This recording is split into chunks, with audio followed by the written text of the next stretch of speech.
பெரியார் பண்பலை 90.4 அலைவரிசை வழங்கும் காற்றோடு கணிதம். அனைவருக்கும் வணக்கம். எண்ணென்ப ஏனை எழுத்தென்ப இவ்விரண்டும் கண்ணென்ப வாழும் உயிர்க்கு. இப்படி ஒரு அழகான திருக்குறள் மூலமா திருவள்ளுவர் பல ஆண்டுகளுக்கு முன்னாடியே கணிதத்தோட முக்கியத்துவத்தை நமக்கெல்லாம் சுட்டி காமிச்சிருக்காரு. இதை தவிர்த்து நம்ம அன்றாட வாழ்க்கையில பாத்தீங்கன்னா 3 வேதம், 4 திசை, ஐம்புலன், அறுசுவை, இப்படி எல்லா பக்கமுமே கணிதம் ஒரு முக்கியத்துவமான ஒன்னா இருக்கு. ஆமாங்க, அன்பை கூட்டிக்கொள், அறிவை பெருக்கிக்கொள், இனிமையை தனிமையால் வகுத்துக்கொள், பாவத்தை கழித்துக்கொள், அனைவருடன் சமமாக வாழ கற்றுக்கொள். அப்படி கணிதத்தையே தன்னோட வாழ்க்கைய வாழ்ந்துட்டு இருந்த கணித மேதை ஸ்ரீனிவாச ராமானுஜரின் பெருமையை பறைசாற்றும் வகையில நம்ம அரசு ஸ்ரீனிவாச ராமானுஜரின் பிறந்த நாளை உலக கணித தினமா அறிவிச்சிருக்காங்க. அதுபோல கணிதத்தை கீழ்த்தட்டு மக்களும் தெரிஞ்சுக்கணும்ன்ற வகையில பல்வேறு செயல்களையும் செஞ்சுட்டு வராங்க. அதுல நீங்க கேட்கவிருக்கும் காற்றோடு கணிதமும் ஒன்று. இந்திய அரசு அறிவியல் மற்றும் தொழில்நுட்பத்துறை NCSTC பிரிவு மற்றும் பெரியார் பண்பலை 90.4 இணைந்து வழங்கும் காற்றோடு கணிதம்.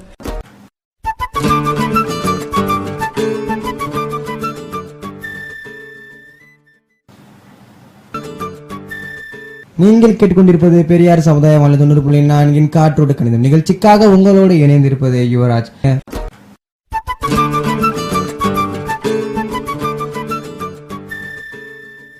என்ன நேயர்களே, போன பகுதியில் நீங்கள் கண்டிப்பாக ரொம்பவே உற்சாகத்தோட நீங்கள் நம்மளோட நிகழ்ச்சியை கேட்டிருப்பீங்க. ஏன்னா உங்கள் குழந்தைங்களால எல்லாருக்கும் பிடிக்கும். குழந்தைங்க சம்மந்தப்பட்ட நிகழ்ச்சினா எல்லாரும் கண்டிப்பாகவே பிடிக்கும். நீங்கள் கண்டிப்பாக நீங்கள் எல்லாமே கேட்டிருப்பீங்க. நம்ம அந்த நிகழ்ச்சியோட தொடர்ச்சியாக தாங்க நம்ம இந்த பகுதியிலையும் பார்க்க போகிறோம். சரி நேயர்களே, வாங்க நம்ம உடனே குழந்தைங்க என்ன பேசுகிறாங்க, என்ன பண்ண போகிறாங்க, இன்றைக்கி நம்ம என்னென்ன புது புது விஷயங்கள் நம்ம சொல்லித்தர போகிறாங்க அப்படின்றத பார்க்கலாம். சரி வாங்க நேயர்களே, நிகழ்ச்சிக்குள்ளே போகலாம்.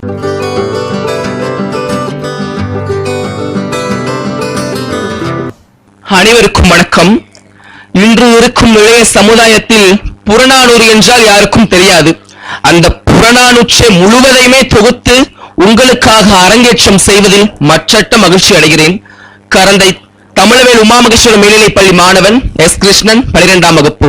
புறநானூற்று தாய், களம் 1. காவிரி தந்த தமிழகத்து புதுமணலில் களம் அமைத்து சேர சோழ பாண்டி மன்னர் கோபுரத்து கலசத்தில் யார் கொடிதான் பறப்பதென்று போர் தொடுத்துக் கொண்டிருந்த காலம் அது. அந்நாளில் ஒரு களத்தில் தாய்நாடு காக்க தாவி பாய்ந்து செத்தார் தந்தை என்ற செய்தி கேட்டு தனல் வீல் மெழுகானால் தமிழகத்து கிளியொருத்தி. அனல் போலும் கண்ணுடனே அயலூர் சென்றிருந்த அவள் கணவனும் வந்திட்டான். உணல் போக்கும் விழியாலே அவள் போர் செய்தி தந்திட்டாள். தந்தை களம்பட்ட செய்திக்கோ தவித்தாய் என்றான். இல்லையே, முல்லை சூழ் இந்நாட்டு படையில் ஒரு வீரர் குறைந்து நல்ல உடையில் ஒரு கிழிசல் வந்தது போதென்றோ.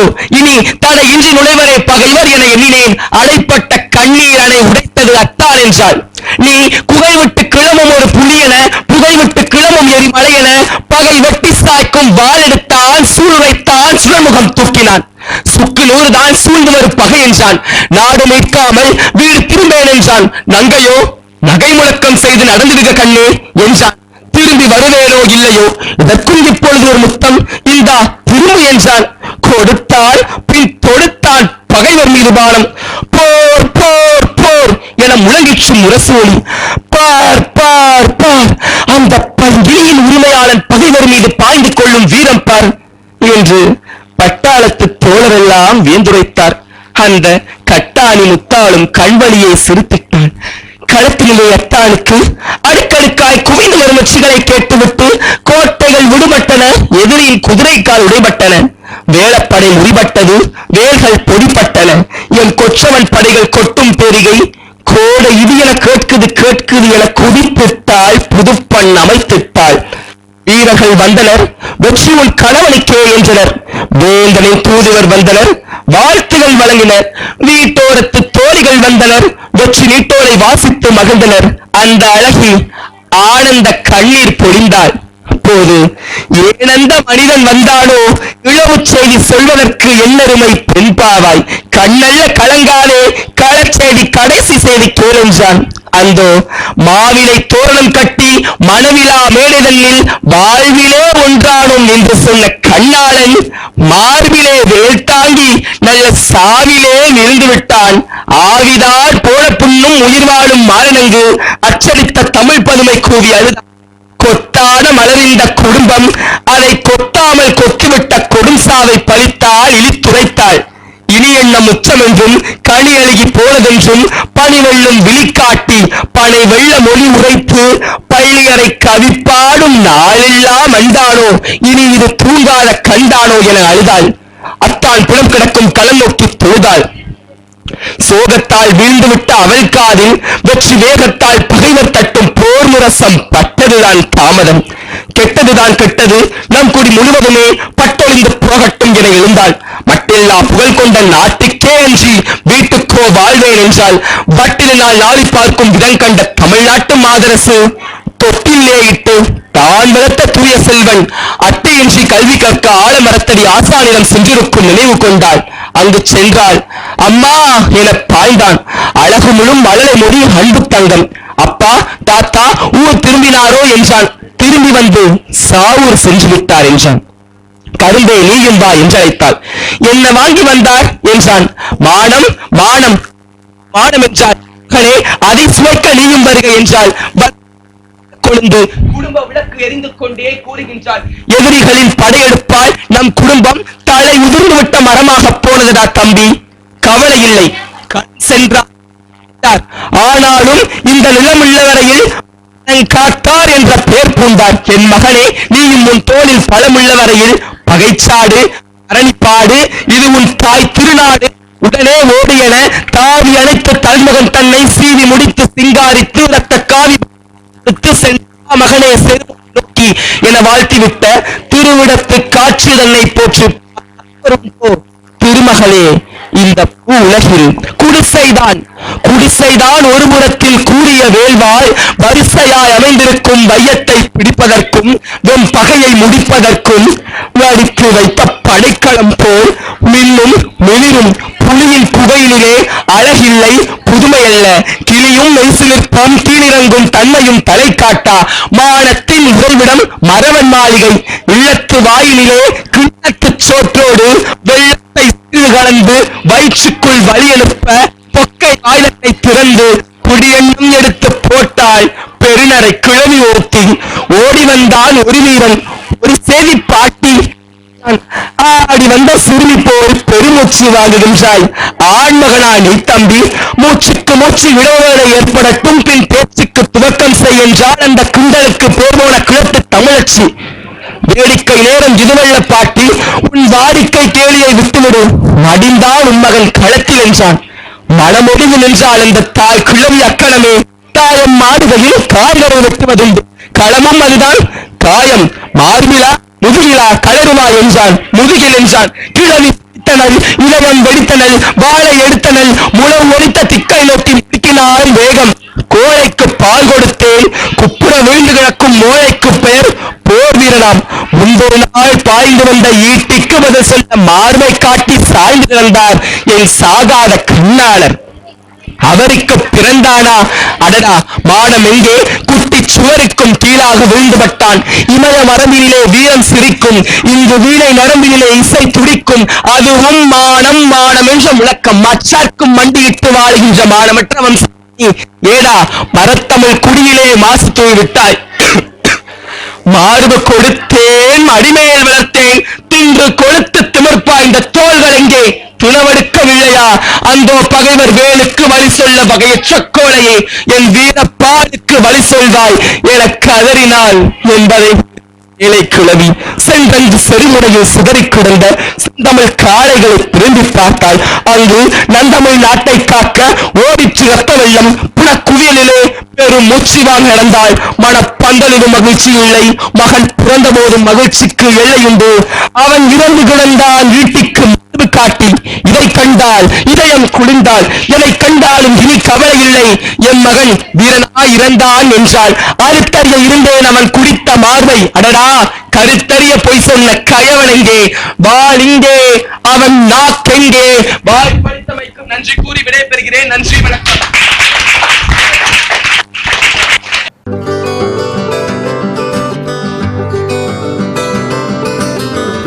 தொடர்ந்து உங்களுக்காக இன்னும் நிறைய குழந்தைகள் உங்களோட பேசுறதுக்காக இன்னும் ஆவலா இருந்துகிட்டு இருக்காங்க.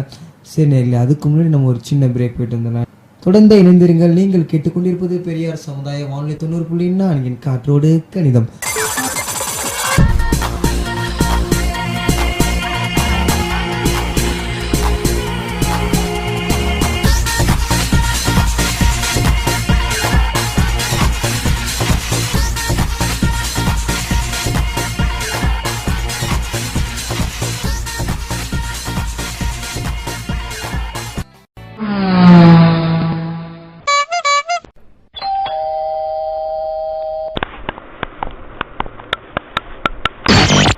ஒரு 5 விரலும் ஒண்ணா இருக்கு. உங்கள் பெரியார் சமுதாய வானொலி 90.4 ஆரம்பிச்சிட்டியா? வந்த உடனே இந்த ரேடியோவை போட்டுட்டு உட்கார்ந்துட வேண்டியது. போமா, இன்னை எப்ப பார்த்தாலும் திட்டிகிட்டே இருக்க, எஃப்எம்ஏ கேட்க விட மாட்டேங்கிற. அடடா, என்ன சண்டைங்க? பாரடி இவள, எப்ப பாரு பள்ளிக்கூடத்துல இருந்து வந்த உடனே இந்த ரேடியோ போட்டியை போட்டுட்டு உட்கார்ந்துக்கிறா. ரேடியோல வெறும் பாட்டு மட்டும் தான் போடுவாங்கன்னு நினைக்கிறீங்க? அதெல்லாம் இல்லவே இல்லக்கா. நம்ம பெரியார் சமுதாய வானொலியில பெரியவங்களுக்கு, குழந்தைங்களுக்கு எல்லாருக்கும் பயன் தரக்கூடிய நிறைய நிகழ்ச்சிகள் போட்டுட்டு இருக்காங்க. அதுலயும் காற்றோடு கணிதம் அப்படிங்கிற ஒரு நிகழ்ச்சி எல்லாருக்குமே பயன் தரக்கூடியதா இருக்கு. அப்படியா? நான் ரேடியோனா வெறும் பாட்டு மட்டும் இல்ல போடுவாங்கன்னு நினைச்சுக்கிட்டு இருந்தேன். இந்த மாதிரி பயன் தரக்கூடிய நிகழ்ச்சிகள் எல்லாமும் போடுறாங்களா? அப்ப கேட்கலாமே. ஐயா ஜாலி, இனிமே நான் தினமும் காற்றோடு கணிதம் நிகழ்ச்சி கேட்பேனே.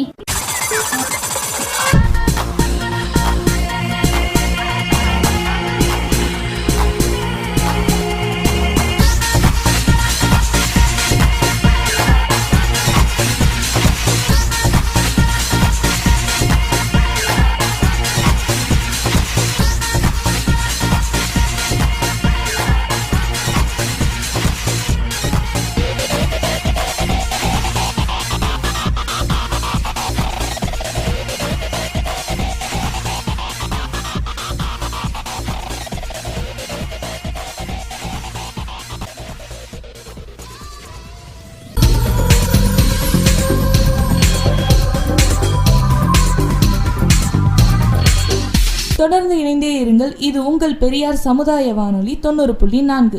இது உங்கள் பகுத்தறிவு பண்பலை.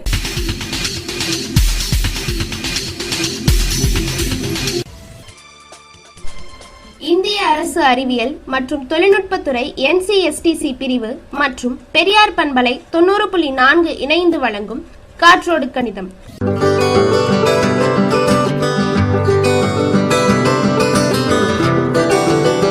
ஏன்னா குழந்தைகள் எல்லாமே இது வரைக்கும் ரொம்பவே நல்லாவே பேசிட்டு இருந்தாங்க. இதுக்கப்புறமும் நல்லா தான் பேச போறாங்க. உங்களோட பேசுறதுக்காக இன்னும் நிறைய குழந்தைகள் இன்னும் அவளோட இருக்காங்க. நீங்களும் அவங்களோட குரலை கேட்கறதுக்காக ரொம்பவே அவளா இருக்கீங்கன்னு தெரியும். சரி வாங்க நேயர்களே, நாம உடனே நிகழ்ச்சிக்குள்ள போகலாம்.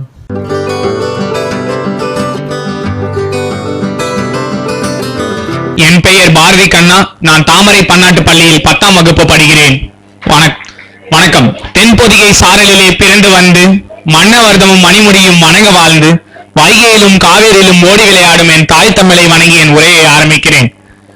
மாணவர்களே, நான் ஏன் இங்கே தனித்திறமையை வெளிப்படுத்த வந்தேன் என்றால், உண்மையிலே பரிசு வாங்கவோ இல்ல வேற ஒரு காரணத்துக்காகவோ வரவில்லை.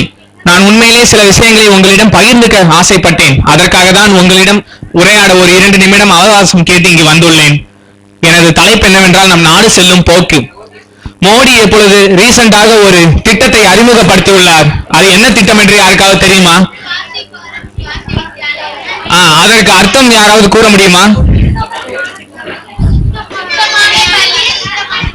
அதேதான், சுத்தமான இந்தியான்னு சொல்றோம். ஆனா நம்ம போற வர இடம்லாம் பேப்பர் அள்ளி போடுறோம், குப்பைகளை போடுறோம், குப்பைகளை இந்த மாதிரி பண்றோம். விவேக் கூட ஒரு காமெடியில சொல்லியிருப்பாரு, எதுக்கு இப்படி நாட்டுல குப்பையெல்லாம் எடுத்து போடுறீங்க அப்படின்னு கேட்பாரு. அதுக்கு சொல்லுவாங்க, இந்த குப்பை அள்ளி பொழைச்சிக்கிறதுக்கே ஒரு கூட்டம் இருக்குன்னு. ஆக்சுவலா அப்படி நம்ம பண்ணக்கூடாது. நம்ம எம்ப்ளாய்மெண்ட் வசதிகளை, அதாவது வேலை வாய்ப்புகளை நம்ம அதிகப்படுத்தலாம். அதுக்காக குப்பை பொறுக்கிறது தான் வழி அந்த மாதிரி நினைச்சிட்டு இருந்தா நம்ம மேலதான் தவறு. பஸ்ல போறோம், லேஸ் சாப்பிடுறோம், டப்புன்னு வெள்ள தூக்கி போடுறோம், சீடோ சாப்பிடுறோம் தூக்கி போடுறோம், இந்த மாதிரி எல்லாத்தையும் வெள்ள தூக்கி போடுறோம். நம்மளே நமக்கு ஏன் ஒரு எல்லையை வகுச்சுக்க கூடாது? இதுலதான் நம்ம இருக்கணும். நம்ம இந்தியா இது. நம்ம வீடை எப்படி பார்த்துப்போம்? நம்ம யாராவது உங்க வீட்டுல போய் பொருள் எல்லாம் உடைப்பீங்களா? அம்மா எனக்கு இந்த டிவி பிடிக்கல, அம்மா நீங்க இந்த மிக்சி பிடிக்கல, வேற மிக்சி வாங்க அப்படின்னு தூக்கி விட்டு ஏறுவீங்களா? நம்ம வீட்டுல யாருமே எதுவும் பண்றது இல்ல. ஏன் நம்ம வீட்டுல சாக்லேட் சாப்பிட்டா கூட அதை தரையில போடுறது இல்ல. யாராவது தரையில போடுறீங்களா வீட்டுல? ஏன் தரையில போடுறது இல்ல? அம்மா திட்டுவாங்கன்னு பயம், அப்பா அடிப்பாங்கன்னு பயம். ஆனா நம்ம நாட்டுன்னு வரும்போது ஏன் அதை யாரும் செய்ய மாட்டீங்க? நம்ம நாட்டுனா கேள்வி கேட்க யாருமே இல்லையா? அடுத்த இந்தியாவுக்கு அடுத்ததே இளைஞர்கள் தான். 2020ல நம்ம நாடு வல்லரசு ஆயிடும்ன்றாங்க, டெவலப்டு கண்ட்ரி ஆயிடும்ன்றாங்க. நம்ம இப்ப டெவலப்பிங் ஸ்டேஜ்ல தான் இருக்கோம். எதுக்கு டெவலப்டு கண்ட்ரி ஆகும்னு சொல்றாங்க தெரியுமா? ஏன்னா இந்த இந்தியால தான் அதிக இளைஞர்கள் இருக்க நாடு. நம்ம இளைஞர்களா இருந்துகிட்டு நம்மளே இப்படி குப்பையை போட்டா இதுக்கெல்லாம் ஒரு ஆசிரியரோ ஒரு பேராசிரியரோ வந்து பேச வேண்டிய அவசியம் இல்ல.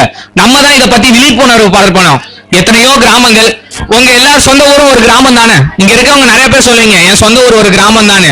அங்க போய் பாருங்க, யாராவது குப்பையெல்லாம் ரோட்ல எறிகிறாங்களா, வயல்ல எறிகிறாங்களா? மாட்டாங்க. ஏன்னா அது சொந்த இடம், சொந்த ஊருன்ற பற்று இருக்கு. கிராமத்துல படிப்பறிவு பல பேர் இல்லாத இடத்துலயே பற்று இருக்கும் போது matriculation school, higher secondary school, international school, சமச்சீர், இந்த மாதிரி பல ஸ்கூல் இருந்தோம். நம்ம ஏன் இப்படி பொறுப்பற்று அலையிறோம்? எனக்கும் தகுதி இல்லை இங்க வந்து பொறுப்பை பத்தி எல்லாம் பேச, குப்பையெல்லாம் போடக்கூடாதுன்னு. பட் நான் முக்கியமா ஏன் இந்த குப்பையை எடுத்தேன் தெரியுமா? இதனால நமக்கு ஒரு பெரிய ஆபத்து இருக்கு. அதாவது ஒன்றுக்கே தெரியாத ஒரு ஆபத்து. பாலித்தீன் பேப்பரை நீங்க மணல்ல போடுறீங்க. பாலித்தீன் பேப்பரை நீங்க மணல்ல போடும் போது என்ன ஆகுது தெரியுமா? அந்த பாலித்தீன் பேப்பர் நம்ம மழை நீரை மணலுக்குள்ள என்ட்ராக விடாம தடுக்குது. அப்படி தடுக்கிறனால யாருக்கு லாஸ்? உங்களுக்கோ எங்களுக்கோ லாஸ் இல்ல, இனி வரப்போற ஜெனரேஷனுக்கு தான் லாஸ். நீங்க நினைக்கலாம் நம்ம முன்னோர்கள் நமக்காக எதையும் ஒழுங்கா செய்யல, நம்ம ஏன் செய்யணும் நம்ம அடுத்த தலைமுறைக்கு அப்படின்னு நினைக்கலாம். அப்படி இல்ல, நம்ம விழிப்புணர்வோட இருக்கணும். நம்ம முன்னோர்கள் தான் விழிப்புணர்வு இல்லாம போயிட்டாங்க, நம்மளும் அதுக்காக விழிப்புணர்வு இல்லாம போக முடியுமா? நம்ம நாடு. அதனாலதான் நான் உங்க எல்லாத்தையும் ஒரே ஒரு ரெக்வஸ்ட் பண்ணிக்கிறேன். இனிமே யாராவது குப்பையில வெளியேறுவீங்களா? எஸ், இப்ப சொல்றது மட்டும் இல்லாம உங்க வாழ்க்கையில நடத்தி காமிங்க. அதான் நம்ம நாட்டோட வெற்றி. யாரும் குப்பையை வெளியேறாதீங்க. தேங்க்யூ.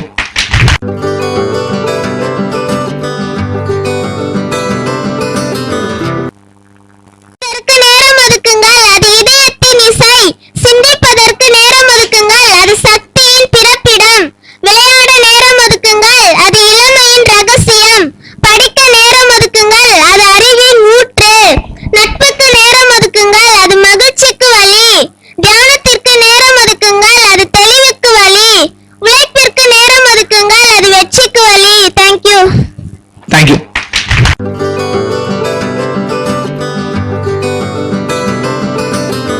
வணக்கம். நீங்கள் கேட்டுக்கொண்டிருப்பது பெரியார் சமுதாய வானொலி 90.4 காற்றோடு கணிதம். என்ன நேரிலே நீங்கள் குழந்தைகளோட செல்ல குரலை எல்லாரும் நல்லாவே கேட்டிருப்பீங்க. உங்களுக்கு கண்டிப்பாக அந்த நிகழ்ச்சி பிடிச்சிருக்கும். சரி நேர்களே, தொடர்ந்தே இணைந்திருங்க. இன்னும் நம்மள்ட்ட பேசுறதுக்காக நிறைய குழந்தைகள் இன்னும் வெயிட் பண்ணிட்டு தாங்க இருக்காங்க.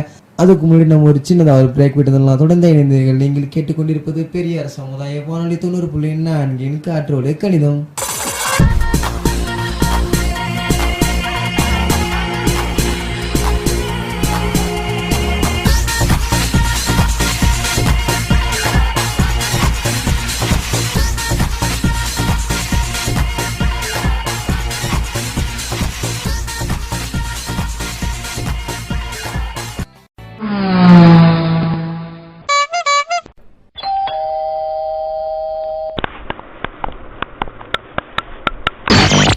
ஒரு 5 விரலும் ஒன்னா இருக்கு. உங்கள் பெரியார் சமுதாய வானொலி 90.4 ஆரம்பிச்சிட்டியா? வந்த உடனே இந்த ரேடியோவை போட்டுட்டு உட்கார்ந்துட வேண்டியது. போமா, என்னை எப்ப பார்த்தாலும் திட்டிகிட்டே இருக்க, எஃப்எம்ஏ கேட்க விட மாட்டேங்கிற. அடடா, என்ன சண்டைங்க? பாரடி இவள, எப்ப பாரு பள்ளிக்கூடத்துல இருந்து வந்த உடனே இந்த ரேடியோ போட்டியை போட்டுட்டு உட்கார்ந்துக்கிறா. ரேடியோல வெறும் பாட்டு மட்டும் தான் போடுவாங்கன்னு நினைக்கிறீங்க? அதெல்லாம் இல்லவே இல்லக்கா. நம்ம பெரியார் சமுதாய வானொலியில பெரியவங்களுக்கு, குழந்தைங்களுக்கு எல்லாருக்கும் பயன் தரக்கூடிய நிறைய நிகழ்ச்சிகள் போட்டுட்டு இருக்காங்க. அதுலயும் காற்றோடு கணிதம் அப்படிங்கிற ஒரு நிகழ்ச்சி எல்லாருக்குமே பயன் தரக்கூடியதா இருக்கு. அப்படியா? நான் ரேடியோனா வெறும் பாட்டு மட்டும் இல்ல போடுவாங்கன்னு நினைச்சுக்கிட்டு இருந்தேன். இந்த மாதிரி பயன் தரக்கூடிய நிகழ்ச்சிகள் எல்லாமும் போடுறாங்களா? அப்ப கேட்கலாமே. ஐயா ஜாலி, இனிமே நான் தினமும் காற்றோடு கணிதம் நிகழ்ச்சி கேட்பேனே.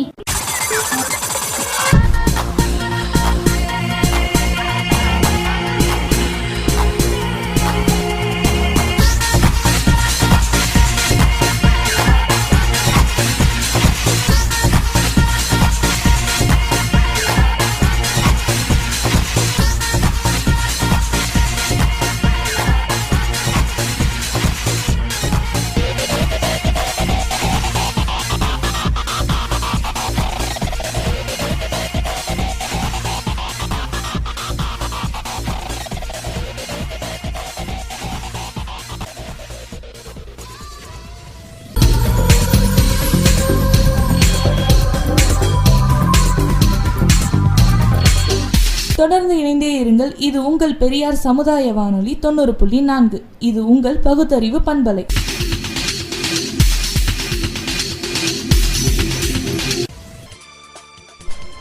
இந்திய அரசு அறிவியல் மற்றும் தொழில்நுட்பத்துறை NCSTC பிரிவு மற்றும் பெரியார் பண்பலை 90.4 இணைந்து வழங்கும் காற்றோடு கணிதம்.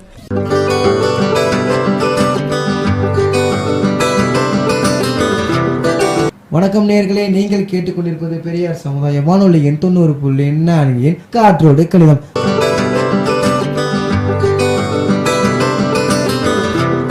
இன்னும் நம்மள்ட்ட பேசுறதுக்காக இன்னும் நிறைய குழந்தைகள் இன்னும் ஆவலா இருக்காங்க. நீங்களும் அவங்களோட குரலை கேட்கறதுக்கு ரொம்பவே ஆவலா இருப்பீங்கன்னு தெரியும். சரி, வாங்க நேயர்களே, உடனே நம்ம நிகழ்ச்சிக்குள்ள போகலாம்.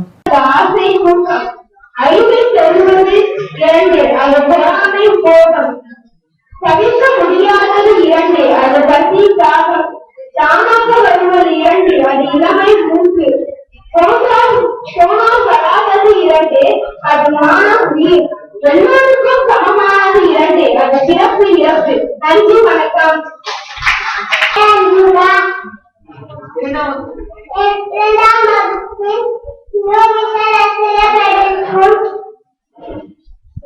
நான் கவிதை சொல்ல போகிறேன். நம் நாடு எனும் இந்திய தேசத்திலே நம் ஆற்ற வேண்டிய கடற்கரையே இருக்கு. மூலிகை உட்படுத்து சீதாவை வற்புடையாய் வேதத்து கழித்திடுவோம். நட்பை தீவிலே வகுத்து நாளும் மக்களுக்கு புகுத்திடுவோம். நான் என்பதை கழித்து நாம் என்பதை பெருக்கிடுவோம்.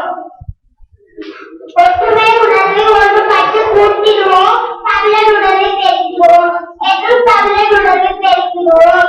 சமுதாயத்தில் வளரட்டும் நாம் எனும் கண்டம் சமத்துவமாகட்டும் என்ற இடம். உலகிற்கு ஒருவயமாய் திகழ்ந்திடுவோம். எத்தனைக்கும் திகழட்டும் என்னுடைய கடிதம். இதுதான் உலகிற்கு அது சொல்லும் கடிதம். இதுதான் உலகிற்கு அது சொல்லும் கடிதம். வாழ சமுதாயம் வளர்ந்த கடிதம் வெல்வதெல்லாம். நன்றி, வணக்கம்.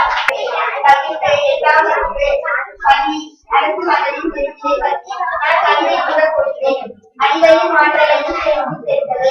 அறிவையும் மாற்றலையும் சேர்த்தது. விடைகளை கழித்து விடைகளை கொடுத்ததே. விடைகளை கழித்து விடைகளை கொடுத்ததே. காலத்தால் அழியாத கற்பூர தீபமே. காலத்தால் அழியாத கற்பூர தீபமே. கண்ணினை போல கருத்தை படைத்த காவிய வீரனே எங்கள் ராமானுஜமே. கண்ணினை போல கணக்கை படைத்த காவிய வீரனே எங்கள் ராமானுஜமே. தலைகண்களை படிக்கற்களாக மாற்றும் அளவில்களே. தலைகண்களை படிக்கற்களாக மாற்றும் அளவில்களே. முக்கடலாக சங்கமிக்கும் முக்கோணமே. முக்கடலாக சங்கமிக்கும் முக்கோணமே. வாழ்க்கையின் பிரச்சனைகளை சமாளிக்கும் வகுத்தனே. வாழ்க்கையின் பிரச்சனைகளை சமாளிக்கும் வகுத்தனே. கடல் தாண்டி சென்றாலும் நாம் கற்பனையில் வாழ்ந்தாலும். கடல் தாண்டி சென்றாலும் நாம் கற்பனையில் வாழ்ந்தாலும். இன்ப துன்பத்தை வென்று இமயம் வரை ஒளிநாட்ட. இன்ப துன்பத்தை வென்று இமயம் வரை ஒளிநாட்ட. என்றும் தேவைகள் இலக்கு. அதை கனிவாக கொடுப்பது நற்கணக்கு. இமயம் வரை ஒளிநாட்ட. என்றும் தேவைகள் இலக்கு. அதை கனிவாக கொடுப்பது நற்கணக்கு. நன்றி.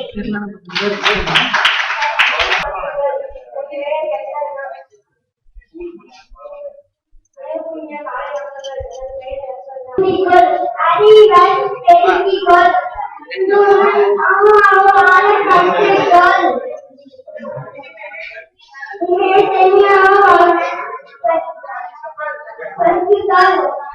நன்றி, வணக்கம். பிரியா, வகுப்பு 9th, பள்ளி அரசு மகளிர் மேல்நிலை பள்ளி. கவிதை. மனிதனின் இலக்கு மகத்துவத்தின் கணக்கு. மனிதனின் இலக்கு மகத்துவத்தின் கணக்கு. வாழ்க்கையின் போக்கு அதை தேற்றுவது கணக்கு. வாழ்க்கையின் போக்கு அதை தேற்றுவது கணக்கு. ஆணின் கணக்கு ஆண்டவனின் வாக்கு. ஆணின் கணக்கு ஆண்டவனின் வாக்கு. பெண்ணின் கணக்கு பிரபஞ்சத்தின் இலக்கு. பெண்ணின் கணக்கு பிரபஞ்சத்தின் இலக்கு. கணக்கை கற்றிடு கவலையை வெற்றிடு. கணக்கை கற்றிடு கவலையை வெற்றிடு. வாழ்வை வகுத்திடு குறைகளை கழித்திடு. வாழ்வை வகுத்திடு குறைகளை கழித்திடு. சேமிப்பை பெருக்கிடு சேமிப்பை பெருக்கிடு உழைப்பை கூட்டிடு.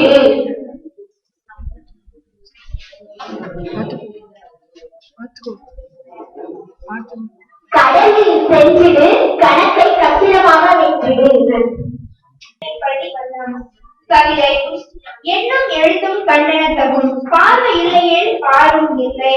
விஞ்ஞானத்திலும் கணிதம், விரும்பும் பாடமும் கணிதம். செந்தமிழிலும் கணிதம், சிறந்த பாடமும் கணிதம்.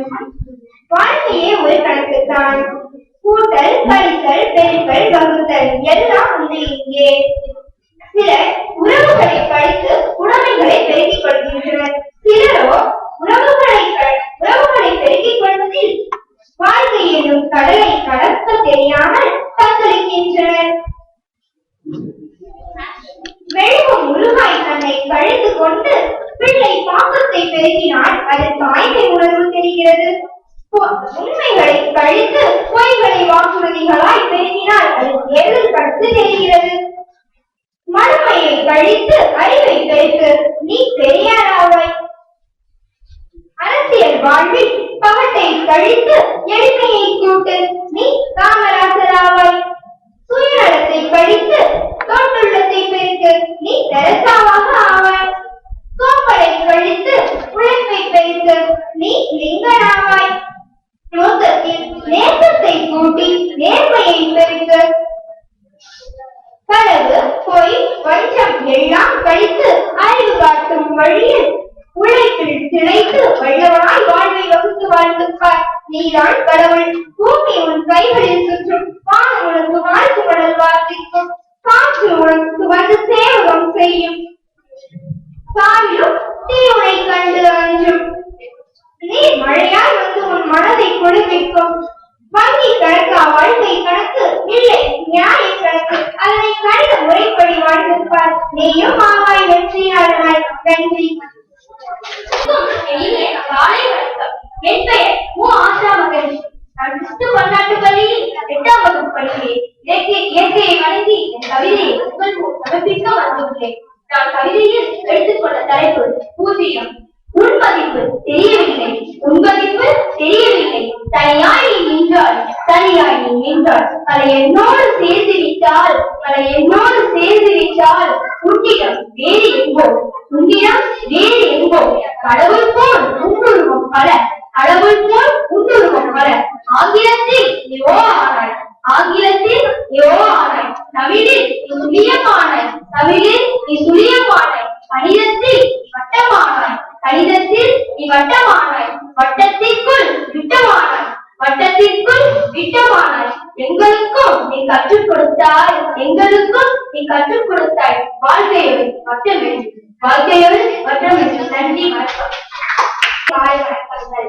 என் பெயர் கோவிலதரணி. கிறிஸ்து பன்னாட்டு பள்ளியில் 7ஆம் வகுப்பு படிக்கிறேன். என்னும் கவிதையின் தலைப்பு கடிதத்தை பெற்று. என்னும் எழுத்தும் கண்ணெனவும்,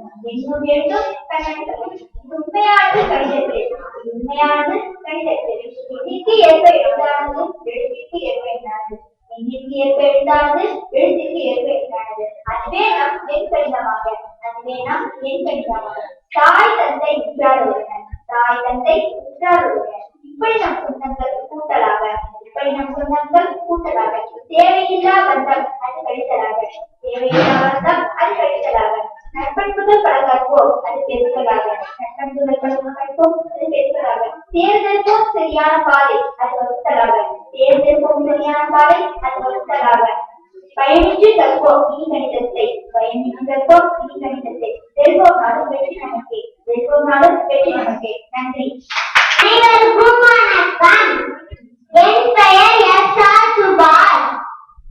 என் பள்ளியின் பெயர் யூனிஷன் நர்சரி அண்ட் பிரைமரி ஸ்கூல். நான் கவிதை சொல்லை போகிறேன். எண்ணிக்கையில் முதல்வனாய், எல்லாவற்றிலும் நிறைந்தனவாய், கூடுகின்ற கூட்டத்திலும் நான் இருப்பேன். கூட்டமான நட்சத்திரத்திலும் லட்சமாக நான் இருப்பேன். அளவு முறையில் வேறுபட்டாலும் கரி, மலை, கால், கிலோ, லிட்டர், டன், குவிதால் என்று அளவை முறையில் ஒன்றுபடுவேன். கற்றவனுக்கு ஏற்றுக்கணக்காகவும் கல்லாதவனுக்கு மனக்கணக்காகவும் நான் இருப்பேன். ஏட்டிலும் நான் இருப்பேன், இசையிலும் நான் இருப்பேன்.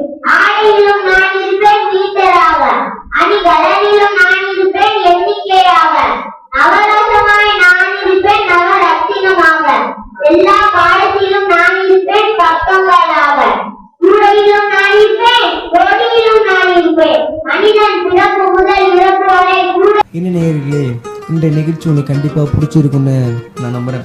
ஏன்னா குழந்தைங்களாலே எல்லாருக்கும் பிடிக்கும். அதுவும் இல்லாமல் குழந்தைகள் தினத்திற்கான சிறப்பு நிகழ்ச்சி அப்படின்றதுனால இந்த மாதம் முழுவதும் உங்களுக்கு பிடிச்ச அந்த குழந்தைகளுடைய குரலை தாங்க ஒளிபரப்ப போகிறோம். குழந்தைகளோட குரலை கேட்டாலே மன அமைதி ஆகும்னு சொல்லுவாங்க. அது கூட உண்மைதாங்க. நம்ம நிகழ்ச்சியில் வர ஒவ்வொரு குழந்தையோட மழலை மொழியை கேட்கும் பொழுதும் மனசு அமைதியாகுது. சரி நேயர்களே, இன்று நிகழ்ச்சி நீங்கள் கண்டிப்பாக ரொம்பவே ரசித்து கேட்டிருப்பீங்க நான் நம்புகிறேன். இதே மாதிரி அடுத்த நிகழ்ச்சியில் இதோட தொடர்ச்சியை நம்ம பார்க்கலாம். சரி, அதுவரை உங்களிடமிருந்து விடைபெறுவது உங்கள் யுவராஜ்.